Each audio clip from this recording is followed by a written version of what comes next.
Welcome back to Decentralized Application Development Crashcasts.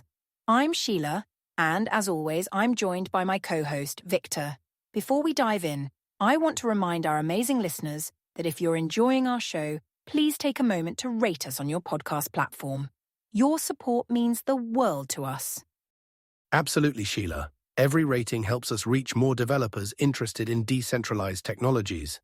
And speaking of which, today we're wrapping up Chapter 1 of Season 2, where we've been exploring the fascinating world of Holepunch technologies. That's right, Victor. We've covered a lot of ground in this chapter, and today we'll be summarizing the key points about Holepunch. But before we get into that, I've got a little quiz for our listeners. Are you ready? Oh, I love a good quiz. Let's hear it, Sheila. All right, here's the question. Which of the following is not a core principle of Holepunch's design? A. Modularity. B. Centralization. C. Scalability. Or D. Security. Ooh, that's an interesting one. It really makes you think about the fundamental aspects of Holepunch. I have a feeling our listeners might need to reflect on what we've discussed throughout this chapter to nail this one. Indeed. We'll reveal the answer at the end of the episode. Now, let's dive into our summary. Victor, could you start by reminding our listeners what Holepunch is all about? Certainly. Holepunch is an ecosystem of technologies designed for building decentralized applications. At its core, it's all about empowering developers to create peer-to-peer systems that are efficient, scalable, and secure. The key components we've discussed include Hyperswarm for networking, Hypercore for data storage and synchronization, and Hyperbee for database functionality. That's a great overview, Victor. I've been thinking about Holepunch, and it reminds me of a well-designed city. Could you elaborate on how the different components work together, perhaps using this analogy? I love that analogy, Sheila. Let's run with it.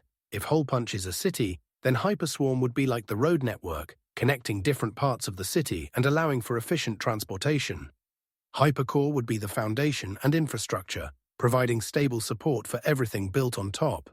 And Hyperbee would be like the city's organizational system, helping to store and retrieve information efficiently. That makes a lot of sense.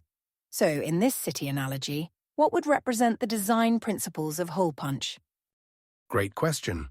The modularity principle would be like having interchangeable building blocks that can be used in various combinations to create different structures. Scalability would be the city's ability to grow and accommodate more residents or data without losing efficiency. And security would be like having a robust system of safeguards and protocols to protect the city and its inhabitants. I see. So, if I understand correctly, these principles allow developers to build decentralized applications that are flexible, can grow with user demand, and maintain user privacy and data integrity. Is that right?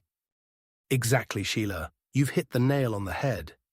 These principles are what make Holepunch stand out in the world of decentralized technologies. However, it's important to note that working with decentralized systems like Holepunch requires a shift in thinking for many developers used to traditional centralized architectures. That's an interesting point, Victor. What are some common misunderstandings that developers might have when first approaching Holepunch? One common misconception is that decentralized systems are always slower or less reliable than centralized ones. In reality, while there are challenges, Holepunch's design allows for impressive performance and reliability when implemented correctly. Another misunderstanding is that decentralized apps are only for cryptocurrency or blockchain applications. In fact, Holepunch can be used for a wide range of applications, from file sharing to social networks and beyond. Those are great points, Victor. It seems like there's a lot for developers to keep in mind when working with Holepunch.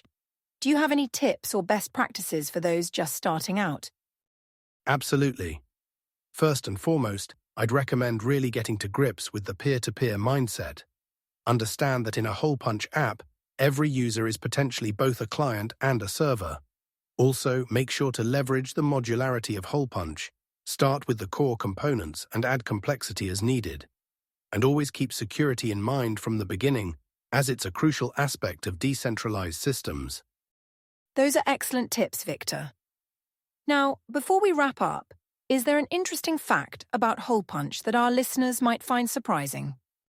Here's a fun one. Despite its cutting-edge nature, Holepunch actually draws inspiration from some of the earliest peer-to-peer systems. The developers have taken lessons learned from technologies like BitTorrent and applied them to create a more robust and developer-friendly ecosystem. That is fascinating. It's always interesting to see how new technologies build on the foundations of the past. Now, I think it's time to reveal the answer to our quiz question. Victor, would you like to do the honors? Of course. The correct answer to our quiz is B, centralization. This is actually the opposite of what Holepunch stands for. Holepunch is all about decentralization, with modularity, scalability, and security being key principles in its design. Thank you, Victor. To summarize today's episode, we've explored how Holepunch provides a comprehensive ecosystem for building decentralized applications. Its core components, Hyperswarm, Hypercore, and Hyperbee, work together like a well-designed city, providing networking, storage, and organization. The key principles of modularity, scalability, and security make Holepunch a powerful tool for developers looking to create efficient and robust peer-to-peer applications. Absolutely, Sheila. And as we move forward in our journey through core Holepunch technologies, we'll be diving deeper into each of these components and exploring how they can be used in real-world applications. That's right, Victor. And to our listeners, we hope you found this summary helpful. If you've enjoyed this episode, please remember to visit crashcasts.com, join our Discord community, and support us on Patreon. Your engagement helps us continue producing this content and improving the show. Until next time, happy coding.